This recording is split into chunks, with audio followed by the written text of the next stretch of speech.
नमस्कार, हमारे खास कार्यक्रम प्रभु शरणम में मैं प्रियांशा लाजस आपका बहुत स्वागत करती हूँ।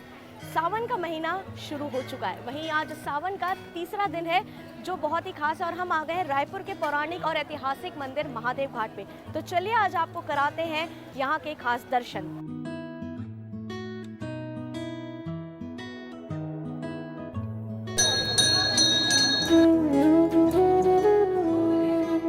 महादेव की आराधना उत्तर भारत से लेकर दक्षिण भारत तक हर कस्बे में हो रही है। देश भर में अलग अलग तरीके से भोलेनाथ की पूजा अर्चना की जाती है। कई मंदिरों में महादेव की आराधना और स्थापना के लिए कई मान्यताएं हैं। इसमें छत्तीसगढ़ की राजधानी रायपुर में सैकड़ों साल पुराने हटकेश्वर महादेव मंदिर है। भगवान शिव अर्थात पार्वती के पति शंकर, जिन्हें महादेव, भोलेनाथ, आदिनाथ कहा जाता है। जिस तरह ब्रह्मा जी सृष्टि के रचनाकार हैं और विष्णु जी पालक हैं, उसी तरह भगवान शिव सृष्टि के संहारक माने जाते हैं। वैसे तो छत्तीसगढ़ में भगवान शिव के कई मंदिर हैं और सबकी अलग अलग मान्यताएं भी हैं, लेकिन इस मंदिर की मान्यता सुनकर आप दंग रह जाएंगे। माना जाता है जो लोग बाबा के दर्शन करने उज्जैन के महाकाल नहीं जा सकते, लेकिन वे यदि ब्रह्म मुहूर्त में सच्चे दिल से यहाँ पर मन्नत मांगे तो उनकी प्रार्थना स्वीकार होती है और भोलेनाथ उनकी मनोकामनाएं पूरी करते हैं। महादेव घाट पर स्थित हटकेश्वर महादेव एक चमत्कारी मंदिर है। खारुल नदी के तट पर स्थित महादेव का यह मंदिर त्रेता युग की एक दिलचस्प कहानी से जुड़ा हुआ है, जिसके चलते यहाँ देश के ही नहीं बल्कि विदेशों से भी श्रद्धालु दर्शन के लिए आते हैं। हटकेश्वर महादेव का यह मंदिर खारुल नदी के तट पर होने के कारण यह जगह महादेव घाट के नाम से भी प्रसिद्ध है। रायपुर शहर में 500 साल से पुराना भगवान शिव का यह मंदिर प्रमुख तीर्थ स्थलों में से एक है।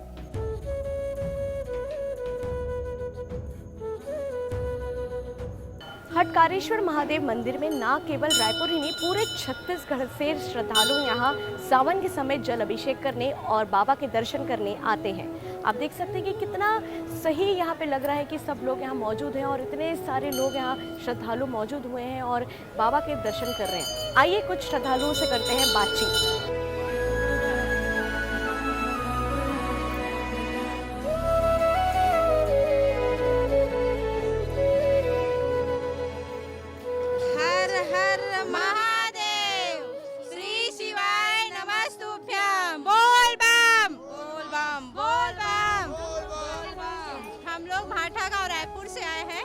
बाबा भोलेनाथ के दर्शन के लिए पैदल यात्रा, और बाबा भोलेनाथ से अपनी जो मनोकामना है उसको हम जल दे के अर्पण करके अपने मन में ही बाबा भोलेनाथ से विनती किए हैं। बोलो भोले भोले बाबा की जय। बाहर जैसे लग रहा है, बहुत ज़्यादा अच्छा लग रहा है। पैदल यात्रा आए हैं भाटा गाँव से। नहीं, पहली सोमवार में आए हैं जी। बहुत अच्छा लग रहा है हमको, दर्शन करके बहुत अच्छा लगा हम लोग को जी। मैं भाटा गांव से आई हूँ, पैदल आई हूँ, मेरे को बहुत अच्छा लगा। बाबा मेरे को बुलाया, मैं धीरे धीरे चल के आई हूँ बाबा के लिए। हाँ, मेरे को बहुत अच्छा लग रहा है, बहुत शांति मिल रही है। पूरा मोहल्ले के लेडीज लोगों के साथ हाँ कांवड़ यात्रा में, ठीक है। हाँ, अच्छा लगा ना, थकावट लगी ना कुछ लगा, हम लोग सब पैदल आए हैं। आस्था के सैलाब में गोते लगाने के लिए श्रद्धालु हटकेश्वर महादेव के दर्शन के लिए पहुंचते हैं। लोगों की मान्यता है 600 साल पुराने इस महादेव शिवलिंग के दर्शन मात्र से ही भक्तों की हर इच्छा पूरी हो जाती है। हमारे साथ यहाँ मौजूद है पंडित लक्ष्मण शर्मा जी। आइए उनसे जानते हैं क्या कुछ खास है सावन में। नमस्कार पंडित जी। नमस्कार जी, नमस्कार। आज सावन का तीसरा सोमवार है, आज क्या कुछ विशेषताएं हैं? देखिए, सावन का जो महीना है ये तो सनातन धर्म के लिए पूरा ही महीना विशेष है। आज तीसरा सोमवार है तो भक्तों की जो मान्यता के अनुसार भोलेनाथ के चरणों में जलाभिषेक का बहुत बड़ा महत्व है। उसी के लिए सभी लोग जनरली भक्त लोग जलाभिषेक के लिए कांवड़ लेके और सभी तरह से पुष्प पत्तियाँ जो भी बेलपत्र है अपना चढ़ा के भगवान शंकर को प्रसन्न करने के लिए सभी लोग यहाँ आ रहे हैं। हटकेश्वर बाबा महादेव मंदिर है, इसके बारे में बताइए। देखिए, ये प्राचीन मंदिर है यहाँ का, सबसे बोला जाए तो छत्तीसगढ़ सबसे प्राचीन मंदिर है और ये स्वयंभू हैं भगवान भोलेनाथ, तो इसीलिए यहाँ पे क्या विशेष मान्यता है यहाँ की। महादेव घाट में भोले बाबा हटकेश्वर महादेव के रूप में विराजते हैं। 1402 ईस्वी में मंदिर का निर्माण कलचुरी राजा रामचंद्र के पुत्र ब्रह्मदेव राय के शासनकाल में हजीराज नायक ने करवाया था। यह मंदिर लगभग 600 साल पुराना माना जाता है। इस मंदिर के निर्माण से जुड़ी एक खास बात आपको बताते हैं। हटकेश्वर महादेव का मंदिर खारुल नदी के तट पर बसा हुआ है और द्वापर युग में खारुल नदी को द्वारकी नदी के नाम से जाना जाता था। हयवंशी राजा ब्रह्मदेव जब शिकार के लिए पहुँचे तब नदी किनारे शिवलिंग बहता नजर आया और तब राजा ने शिवलिंग को नदी के किनारे ही मंदिर का निर्माण करके प्रतिष्ठापित करवाया था। इस मंदिर के मुख्य आराध्य हटकेश्वर महादेव ब्रह्मांडों के संरक्षक देवता माने जाते हैं। गर्भगृह में स्थित शिवलिंग के साथ राम, जानकी, लक्ष्मण और वराहदेव की मूर्ति स्थापित है। बारीक नक्काशी और काले पत्थर की बेहद आकर्षण ये मूर्तियां आने वालों का मन मोह लेती है। अब आपको बताते हैं मंदिर में मौजूद शिवलिंग से जुड़े इतिहास के बारे में। माना जाता है कि इस जगह प्रभु श्री राम जी वन गमन के समय आए थे। वनवास के दौरान श्री राम लक्ष्मण के साथ छत्तीसगढ़ के इस इलाके से गुजर रहे थे, तब इस शिवलिंग की स्थापना लक्ष्मण जी के हाथों से हुई थी। त्रेता युग से कई युगों को समेटे यह मंदिर आज भी रामायण काल की कहानी को बयां करती है। रायपुर के इस महादेव घाट के मंदिर को मिनी काशी के नाम से भी जाना जाता है। सावन के पहले महीने ही बाबा भोलेनाथ के नाम का जयघोष गूंजने लगता है। मंदिर में दर्शन करने के साथ ही श्रद्धालु नौकायन का आनंद लेते हैं। नदी के तट पर शमशान घाट और मां काली का मंदिर भी है। हरिद्वार के हरि की पौड़ी की तरह महादेव घाट पर भी अस्थियों का विसर्जन और पिंड दान करने की परंपरा निभाई जाती है। महादेव घाट में एक साल में 3 बार मेले का आयोजन किया जाता है। पहला मेला कार्तिक पूर्णिमा को, उसके बाद माघ पूर्णिमा को और आखिर में शिवरात्रि के दिन मेला लगता है। इस दिन हटकेश्वर भोलेनाथ का रुद्राभिषेक किया जाता है। महादेव घाट में लगने वाले पुन्नी मेले और शिवरात्रि मेले की विशेष ख्याति है। यहाँ दूर दूर से लोग महादेव के दर्शन के लिए आते हैं। मंदिर के आसपास 30 से भी ज्यादा अधिक छोटे छोटे मंदिर स्थित हैं, जिसके कारण मंदिर आकर्षण का केंद्र बना हुआ है। ऐसा कहा जाता है कि खारुल नदी राजधानी रायपुर की जीवन रेखा है। शहर को पीने का पानी इसी नदी से मिलती है। महादेव के भक्त खारुल नदी के बाद मंदिर में प्रवेश करते हैं और चढ़ावे के लिए भक्त चावल लेकर जाते हैं, जहाँ कई अलग अलग मूर्तियाँ हैं, जहाँ भक्त चावल के दाने चढ़ाते हैं। वहीं मंदिर में 500 साल से लगातार अखंड धूनी प्रज्वलित हो रही है। धूना में प्रवेश करते ही एक सुखद एहसास होने लगता है। कहा जाता है कि भोलेनाथ के प्रताप से ही इतने सालों में यह अखंड ज्योत जल रही है। इस धूना में रुद्राक्ष की माला भी ताप से पक जाती है और रुद्राक्ष की यह माला सिद्ध हो जाती है। श्रद्धालु अपने कष्टों के निवारण के लिए इस माला के दानों को प्रसाद के रूप में ग्रहण करते हैं। चंद्र और सूर्य ग्रहण के समय इस अखंड धूना में साबरी मंत्र का हवन होता है। महादेव के भक्त धूनी की भभूत को प्रतिदिन माथे पर लगाने के लिए घर लेकर जाते हैं। अति प्राचीन मंदिरों के प्रति लोगों की गहरी आस्था है, जो उन्हें यहाँ तक खींच कर लाती है और उनकी मनोकामनाएं पूरी करती है। कहा जाता है कि अगर विवाहित पूरे कार्तिक मास ब्रह्म मुहूर्त में उठकर नदी में स्नान कर सूर्य देव को अर्घ्य अर्पित करते हैं, वो अखंड सौभाग्यवती होती है। वही अगर कुंवारी कन्या स्नान पूजा करे तो उसे मनपसंद वर मिलता है। हटकेश्वर महादेव मंदिर में अभी तक जितने भी संत हुए हैं, उनकी समाधि इसी मंदिर में बनी हुई है। हटकेश्वर महादेव मंदिर के परिसर के नीम पेड़ के नीचे पहले महंत ब्रह्मचारी शंकर गिरी महाराज की जागृत समाधि है। वहीं गर्भगृह के सामने 12वीं महंत सरस्वती गिरी की समाधि बनी हुई है। हमारे साथ यहाँ मौजूद है नागा साधु बाबा नवरात्रि गिरी जी। आइए उनसे करते हैं खास बातचीत। नमस्कार साधु जी। मैं सबसे पहले ये जानना चाहूँगी कितने साल से आप यहाँ सेवा दे रहे हैं? मैं यहाँ करीबन 98 से हूँ और मैं हटकेश्वर नाथ मंदिर का शिष्य हूँ। और पहले गुरु परंपरा चलता था, अब गुरु समाने के बाद उनके परिवार ये हैं, मैं अपना अलग से बना के, ये प्रथम साधक हैं यहाँ के जो समाधि वाले बाबा हैं, उनकी सेवा में बैठा हूँ मैं। मंदिर की अगर बात करें तो ये मंदिर काफ़ी पुराना और ऐतिहासिक है, तो क्या कुछ इतिहास है इस मंदिर का? ये मंदिर का इतिहास, यहाँ के जो राजा थे पहले, गौड़ राजा थे, उनके द्वारा बनाया गया है ये मंदिर और बहुत प्राचीन है।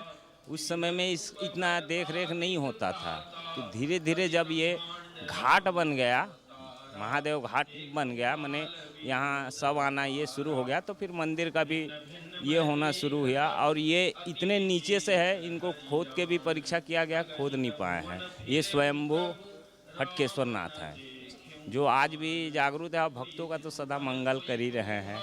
और उसके बाद सबसे बड़ी चीज़ है, ये अपने साथ शमशान लेके बसे हुए हैं, माने स्वयंभू के साथ साथ स्वयं शमशानी भी है।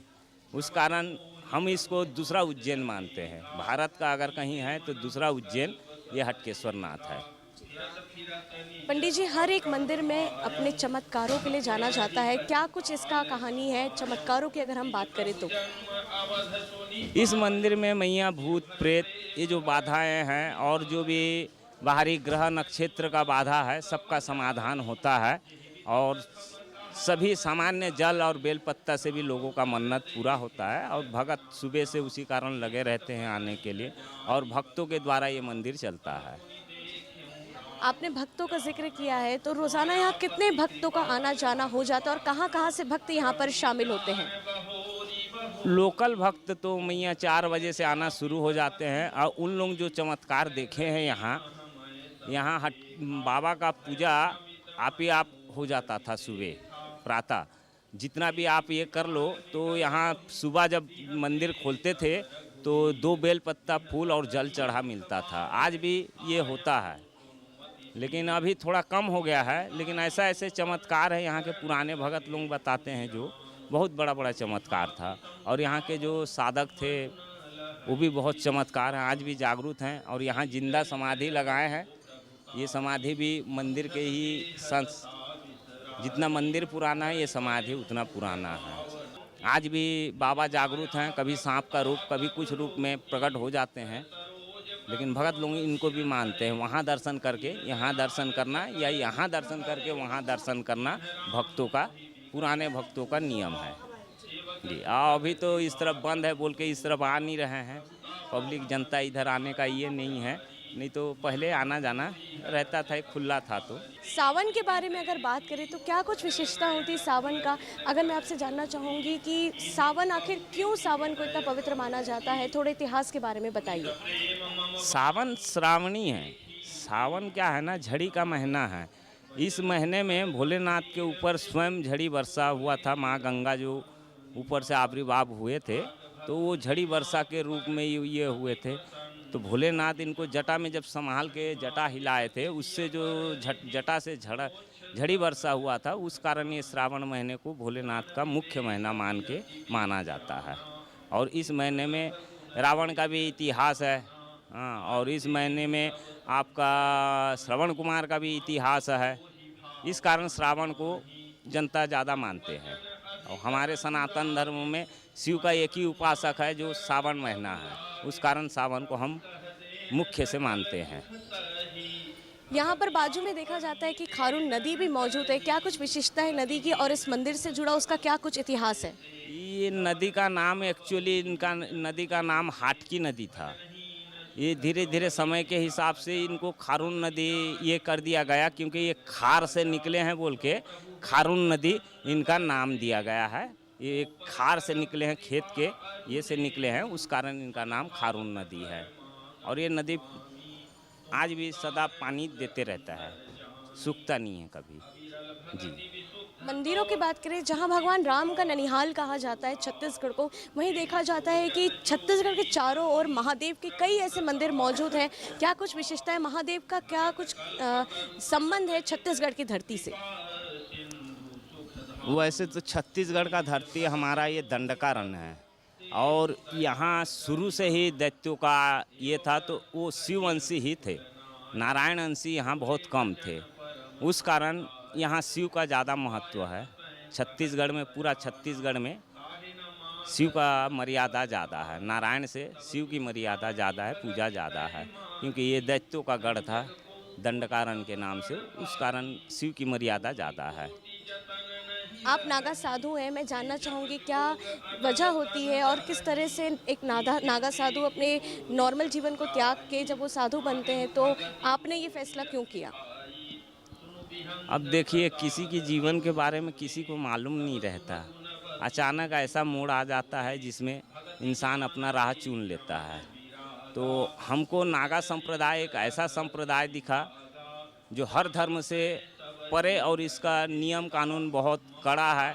अखाड़ा इसके लिए दंड देता है साधुओं को, साधु बदमाशी भी नहीं कर सकते। नागा साधु, नागाओं का थोड़ा नियम बहुत कड़ा है, अखाड़े का नियम उनका बहुत पावर है, उस कारण कोई साधु गलत नहीं कर सकते। और नागा साधु हम बने, जैसे आपका देश को रक्षा के लिए मिलिट्री है, तो धर्म की ग्लानि हो रहा था उस समय ने शंकराचार्य जी ने हमको नागा संप्रदाय बोल के एक संप्रदाय गठित करके हम लोगों को उपाधि देके नागा संप्रदाय में ये किए, जिससे हम धर्म की रक्षा करते हैं। सिर्फ हम अपने आश्रम में बैठे रहते हैं, हर धर्म की रक्षा के लिए नागा सन्यासी लोगों को गठित किया गया था, अब आज कर भी रहे हैं।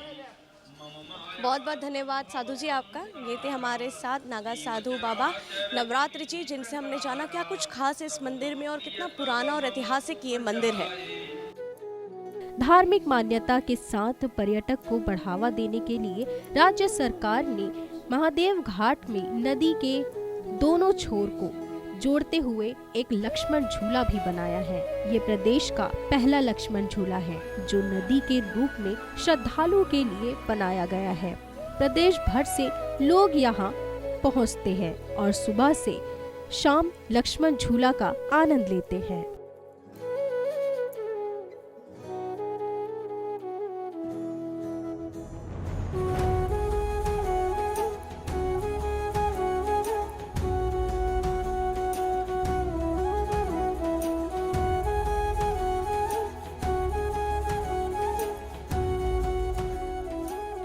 भक्ति से भरे हमारे खास कार्यक्रम प्रभु शरणम में आज हमने आपको दर्शन कराए छत्तीसगढ़ के सबसे बड़े भोलेनाथ जी के मंदिर बाबा हटकेश्वर महादेव मंदिर के। यह मंदिर अपने आप में बहुत ही अलौकिक है। वहीं आज सावन के महीने का तीसरा सोमवार है, जहां पे बड़ी संख्या में श्रद्धालु यहां पर जल अभिषेक करने और बाबा के दर्शन करने आए हैं।